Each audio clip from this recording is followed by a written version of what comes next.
Hello students, কেমন আছো? Class তো শুরু হয়েছে। এবার ক্লাস 4-এর যে ইংলিশ গ্রামার উইংস আছে সেই লেসনগুলো চলো আগে শেষ করি, তারপর ইংলিশ পড়ব। আজ লেসন 1-এর সমস্ত অ্যাক্টিভিটিসগুলো কমপ্লিট করব। চলো তবে শুরু করি। এই যে লেসন 1-এর যে জিনিসগুলো শিখবো সেগুলো হলো একটি রূপকথা, মানে ফেয়ারি টেলের বৈশিষ্ট্যগুলো। আচ্ছা, আরেকটা বিষয়, নির্দিষ্ট একটি বিষয়ের ওপর ছোট ও সহজ বাক্যে সঠিকভাবে কথা বলতে, আবার নির্দিষ্ট তথ্য খুঁজে বের করার জন্য একটি ছোট গল্প পড়ব। আবার যেমন হলো তোমাদের গল্পের মূল ভাব বুঝবো, তারপর কমন নাউন প্রপার নাউনের মধ্যে পার্থক্য করব, তারপর নিউট্রাল জেন্ডার ও কমন জেন্ডারের মধ্যে পার্থক্য করব এবং সেগুলোর ব্যবহার শিখব, এবং কোনো একটি নির্দিষ্ট বিষয় সম্পর্কে নিজের অনুভূতি প্রকাশ করে 5টি বাক্য লিখতে শিখব।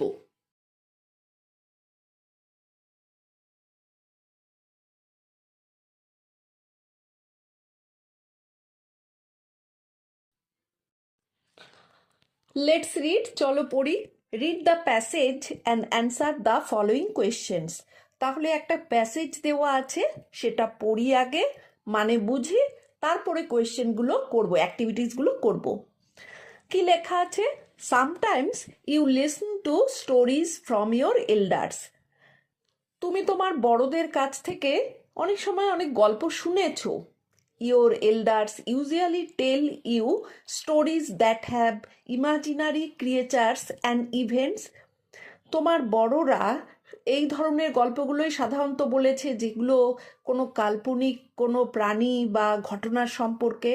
Such type of wonder tales আর কল্ড ফেয়ারি টেলস। এই ধরনের অবাক করা গল্পগুলোকেই বলা হয় ফেয়ারি টেলস, মানে রূপকথা। ফেয়ারি টেলস মানে হলো রূপকথা। Although these stories always do not have a fairy, সবসময় যে সেই গল্পগুলো রূপকথার মতো হবে তা নয়। Yet the stories almost always carry some valuable messages. তাহলে সেগুলো অনেক সময় বা বেশিরভাগ গল্পই কি হয়, সে একটা গুরুত্বপূর্ণ বার্তা নিয়ে আসে। There are a number of fairy tales from different countries. আমাদের বিভিন্ন কান্ট্রিতে বা দেশে বিভিন্ন ধরনের ফেয়ারি টেলস আছে। Each country adds its own flavour to the tale. তাহলে প্রত্যেকটা কান্ট্রির নিজস্ব বৈশিষ্ট্য সেই গল্পগুলোর মধ্যে থাকে। A fairy tale usually starts with long ago or once upon a time. তো সাধারণত রূপকথার গল্পগুলো কিভাবে হয়? লং এগো দিয়ে বা ওয়ান্স আপন এ টাইম, মানে একদা এক সময়, এরকম ধরনের। Some popular fairy tales are Cinderella, Frog Prince, Aladdin, Beauty and the Beast. তাহলে সেই ধরনের কিছু জনপ্রিয় রূপকথাগুলোর নাম কি? Cinderella, Frog Prince, Aladdin, Beauty and the Beast. আমার মনে হয় তোমরা সবাই এই ধরনের গল্পগুলো টিভিতে কার্টুন হিসাবে দেখে নিয়েছো। এবার আসছি অ্যাক্টিভিটি 1-এ। Write T for true statements and F for false statements. তাহলে নিচে কতগুলো স্টেটমেন্ট দেওয়া আছে, সেখানে যেটা ট্রু হবে সেটাকে টি লিখবে, আর যেটা ফলস হবে সেটাকে ফলস দেবে। এই নাম্বারে কি আছে? Fairy tales always have a fairy. না, একটু আগে পড়লাম যে অনেক সময় সেটা গুরুত্বপূর্ণ মেসেজ নিয়ে আসে, সুতরাং এটা false. B, fairy tales have imaginary events. হ্যাঁ, ইমাজিনারি ইভেন্টস থাকে। তারপর C number, Cinderella is a fairy tale. অবশ্যই সিন্ডারেলা একটা fairy tale. Activity 2, fill in the blanks with the correct words from the given options. তারপর activity 2-তে যেটা, যে দুটো করে তোমার ওয়ার্ড দেওয়া আছে, যেটা সত্যি হবে সেটা ওই ফিল আপ করতে হবে ফাঁকা জায়গায়। নাম্বারে fairy tales almost always have some funny আছে, ভ্যালুয়েবল আছে। আমরা একটু আগে পড়েছি, সেটা হবে ভ্যালুয়েবল মেসেজেস। তাহলে ফাঁকা জায়গায় লিখতে হবে valuable. B, a fairy tale is a, এখানে আছে হরর আর হলো ওয়ান্ডার টেল, তা আমরা জানি যে ওয়ান্ডার টেল হয়, সুতরাং ওয়ান্ডারটা লিখতে হবে।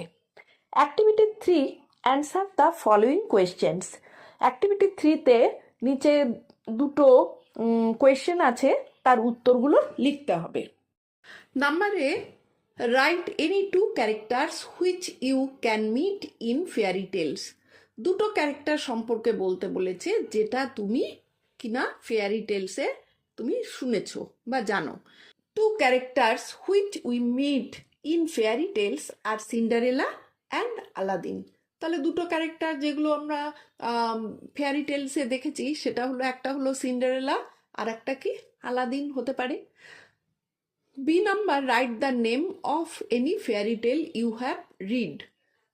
তো তুমি এমন একটা নাম লেখো যেটা তুমি ফেয়ারি টেলে পড়েছো, সেইভাবে পড়েছো, দেখেছো, সেটা লিখবে। বিউটি অ্যান্ড দ্য বিস্ট লিখতে পারো সেটা।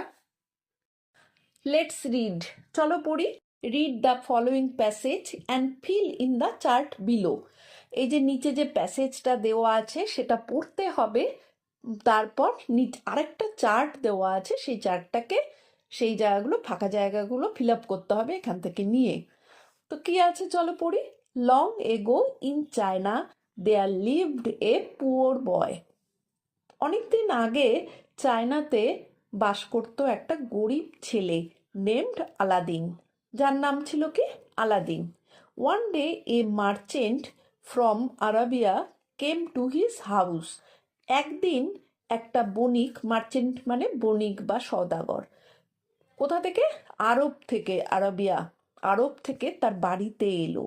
The merchant was actually A magician who had a magic lamp. সেই মার্চেন্টটা ছিল আসলে একজন ম্যাজিশিয়ান মানে জাদুকর। Who had a magic lamp, যার কিনা ছিল একটা ম্যাজিক ল্যাম্প। তো এখানে কে ম্যাজিক দেখায়? কে? ম্যাজিশিয়ান ম্যাজিক দেখায়। Activity 4, from the above passage, identify the words which indicate the names of person. তো উপরে যে প্যাসেজটা পড়লে এতক্ষণ, সেই প্যাসেজ থেকে তুমি খুঁজে বার করবে যেগুলো মানুষের নাম, আবার প্লেসের নাম অথবা জিনিসের নাম। Now complete the following table appropriately. তো ঠিক জায়গায় সেটা বসাতে হবে। পার্সন থাকলে পার্সনের জায়গায়, প্লেস থাকলে প্লেসের জায়গায়, আর থিংস থাকলে থিংসের জায়গায় বসাবে। তো আমরা এখানে দেখলাম যে পার্সন কে কে আছে? আলাদিন দেখেছি, তারপরে মার্চেন্ট দেখেছি, ম্যাজিশিয়ান দেখলাম। আর প্লেসেস কোন জায়গাগুলো আছে এখানে?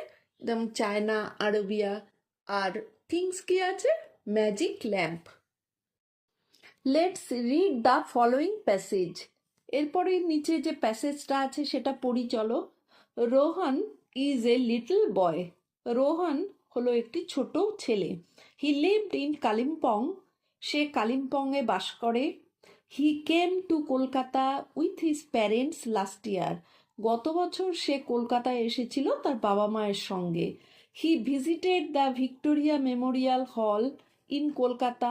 কলকাতায় সে ভিক্টোরিয়া মেমোরিয়াল হল দেখেছিল। He also saw the Hooghly river. সে হুগলি রিভার দেখেছিল। He met his friend Pritam in Kolkata. সে তার বন্ধু প্রীতমের সঙ্গে দেখা করেছিল কলকাতায়। এবার অ্যাক্টিভিটি 5-এ কি বলেছে? Underline the words which are the names of persons, places or things. তো নিচে কতগুলো সেন্টেন্স দেওয়া আছে, তার মধ্যে দেখতে হবে যে কোনটা পার্সনের নাম, প্লেসের নাম আর থিংসের নাম, সেগুলোকে আন্ডারলাইন করতে হবে। তো নাম্বার 1, রোহান ইজ এ বয়। রোহান এটা কি? এটা হবে তোমার পার্সনের নাম, সুতরাং এখানে আন্ডারলাইন করতে হবে। তারপর he lived in Kalimpong. Kalimpong একটা জায়গার নাম, সেখানে, সুতরাং এটা হবে। He came to see Victoria Memorial Hall in Kolkata. Victoria Memorial Hall একটা থিংসের নাম এবং কলকাতা একটি জায়গার নাম। 4 নম্বর হলো he saw the Hooghly river there. Hooghly একটা জায়গার নাম। লেটস লার্ন, চলো পড়ি এবার। the word that refers to the name of particular person, places or things are called proper noun. Proper noun তাহলে কাকে বলছে? যে শব্দ দ্বারা কোনো নির্দিষ্ট ব্যক্তি, বস্তু বা স্থানের নাম বোঝানো হয় সেটাকে কি বলে? Proper noun. Proper noun always begin with capital letter. তাহলে প্রপার নাউন সব সময় কিন্তু ক্যাপিটাল লেটার দিয়ে শুরু হবে। যেমন তোমার নাম সবসময় তুমি ক্যাপিটাল লেটারে লেখো। For example Kolkata, Rabindranath Tagore, the Hooghly river, the Himalayas, এগুলো সবই কিন্তু বড় হাতের দিয়ে লিখতে হয়। তাহলে আমরা জানলাম যে প্রপার নাউন কি হচ্ছে, কোনো ব্যক্তি, স্থান, জিনিসের নাম বোঝানো হয়। আর প্রপার নাউন শব্দ মানে সবসময় ক্যাপিটাল লেটার দিয়ে শুরু হয়। লেটস ডু, চলো করি। Activity 6, circle the word in each series which is not a proper noun. তাহলে নিচে কতগুলো এ থেকে এফ অবধি কতগুলো নাম দেওয়া আছে, বা মানে এক একটার মধ্যে 4টে করে তোমার ওয়ার্ড দেওয়া আছে। তার মধ্যে থেকে যেটা অড, যেটা কিনা নয়, সেটাই তোমাকে সার্কেল করতে হবে। দেখো এখানে রীতা, রাকেশ, সার্কেল, শিলু। দেখো রীতা, রাকেশ, শিলু সবই নাম একটা, কিন্তু সার্কেল কি নাম? সুতরাং এটাকে করতে হবে তোমার সার্কেল, সার্কেলকেই সার্কেল করবে। তারপর বি, আগ্রা, সিটি, কলকাতা, দার্জিলিং। দেখো এখানে আগ্রা, কলকাতা, দার্জিলিং সবই কিন্তু নাম, কিন্তু সিটি কিন্তু নাম নয়, সুতরাং সিটি হবে। সঞ্জীব, রূপম, সুজয়, চিলড্রেন। দেখো সঞ্জীব নাম, রূপমও নাম, সুজয় নাম, কিন্তু চিলড্রেন নাম নয়, সুতরাং চিলড্রেন সার্কেল করতে হবে। তারপর হলো সানিয়া, তারপর হলো D number, Saina, player, Maradona আর ঝুলন। দেখো এখানে 3টেই কিন্তু নাম, কিন্তু প্লেয়ার কি নাম? প্লেয়ারে সার্কেল হবে। ই, হাট, Taj Mahal, red fort, Victoria Memorial. এখানে হাটকে তোমার সার্কেল করতে হবে, বাদ বাকিগুলো নাম। এফ হলো মৌমিতা, নিলয়, মমতাজ আর হলো আদ্রিয়ান, মাদার। এখানে দেখো মাদারটা নাম নয়, বাদ বাকিগুলো নাম, সুতরাং মাদার হবে এখানে সার্কেলড। তাহলে আজ এই পর্যন্তই থাকলো, পরের দিন বাকি অংশগুলো করিয়ে দেওয়া হবে। আর শোনো, এখনো যারা এই উইথ এসএস ম্যাম চ্যানেলটি সাবস্ক্রাইব করোনি তারা চটপট সাবস্ক্রাইব করো, আর বেল বাটনটি অন করতে একদম ভুলবে না। আর লাইক, শেয়ার, কমেন্ট তো অবশ্যই করবে। চলো, ভালো থেকো, টাটা।